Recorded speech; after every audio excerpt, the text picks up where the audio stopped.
This is a story about a world obsessed with stuff. It's a story about a system in crisis. We're trashing the planet, we're trashing each other, and we're not even having fun. The good thing is that when we start to understand the system, we start to see lots of places to step in and turn these problems into solutions.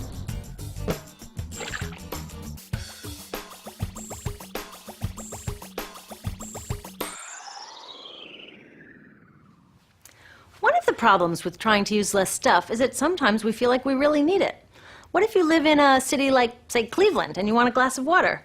Are you going to take your chances and get it from the city tap? Or should you reach for a bottle of water that comes from the pristine rainforest of Fiji? Well, Fiji brand water thought the answer to this question was obvious, so they built a whole ad campaign around it. It turned out to be one of the dumbest moves in advertising history. You see, the city of Cleveland didn't like being the butt of Fiji's jokes, so they did some tests, and guess what? These tests showed a glass of Fiji water is lower quality, it loses taste tests against Cleveland tap, and costs thousands of times more. This story is typical of what happens when you test bottled water against tap water. Is it cleaner? Sometimes, sometimes not. In many ways, bottled water is less regulated than tap. Is it tastier? In taste tests across the country, people consistently choose tap over bottled water. These bottled water companies say they're just meeting consumer demand. But who would demand a less sustainable, less tasty, way more expensive product, especially one you can get for almost free in your kitchen? Bottled water costs about 2,000 times more than tap water. Can you imagine paying 2,000 times the price of anything else? How about a $10,000 sandwich? Yet people in the US buy more than 500 million bottles of water every week. That is enough to circle the globe more than 5 times. How did this come to be? Well, it all goes back to how our materials economy works, and one of its key drivers, which is known as manufactured demand. If companies want to keep growing, they have to keep selling more and more stuff. In the 1970s, giant soft drink companies got worried as they saw their growth projections starting to level off. There's only so much soda a person can drink. Plus, it wouldn't be long before people began realizing that soda is not that healthy and turned back to, gasp, drinking tap water. Well, the companies found their next big idea in a silly designer product that most people laughed off as a passing yuppie fad. Water is free, people said back then. What will they sell us next? Air? So how do you get people to buy this fringe product? Simple. You manufacture demand. How do you do that? Well, imagine you're in charge of a bottled water company. Since people aren't lining up to trade their hard-earned money for your unnecessary product, you make them feel scared and insecure if they don't have it.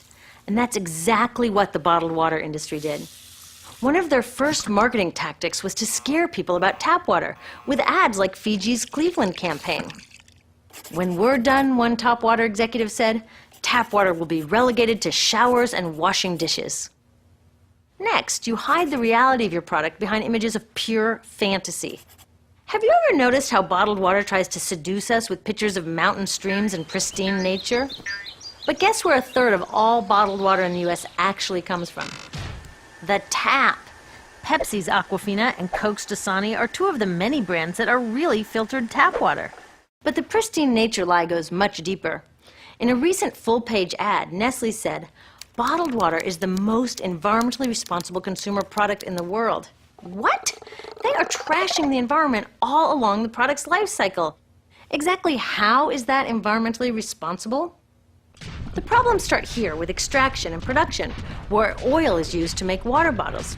Each year, making the plastic water bottles used in the US takes enough oil and energy to fuel 1 million cars. All that energy spent to make the bottle, even more to ship it around the planet, and then we drink it in about 2 minutes? That brings us to the big problem at the other end of the life cycle, disposal. What happens to all these bottles when we're done? 80% end up in landfills, where they will sit for thousands of years, or in incinerators, where they are burned, releasing toxic pollution. The rest gets collected for recycling. I was curious about where the plastic bottles that I put in the recycling bins go. I found out that shiploads were being sent to India, so I went there. I will never forget riding over a hill outside Madras, where I came face to face with a mountain of plastic bottles from California. Now, real recycling would turn these bottles back into bottles. But that wasn't what was happening here. Instead, these bottles were slated to be downcycled, which means turning them into lower quality products that would just be chucked later. The parts that couldn't be downcycled were thrown away there, shipped all the way to India just to be dumped in someone else's backyard. If bottled water companies want to use mountains on their labels, it would be more accurate to show one of these mountains of plastic waste.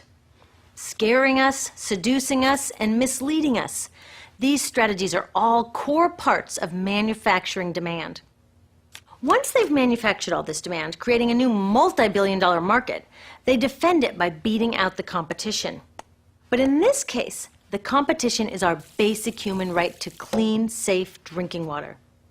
Pepsi's vice chairman publicly said, "The biggest enemy is tap water." They want us to think it's dirty and bottled water is the best alternative. In many places, public water is polluted, thanks to polluting industries like the plastic bottle industry. And these bottled water guys are all too happy to offer their expensive solutions, which keep us hooked on their products. It is time we took back the tap. That starts with making a personal commitment to not buy or drink bottled water unless the water in your community is truly unhealthy.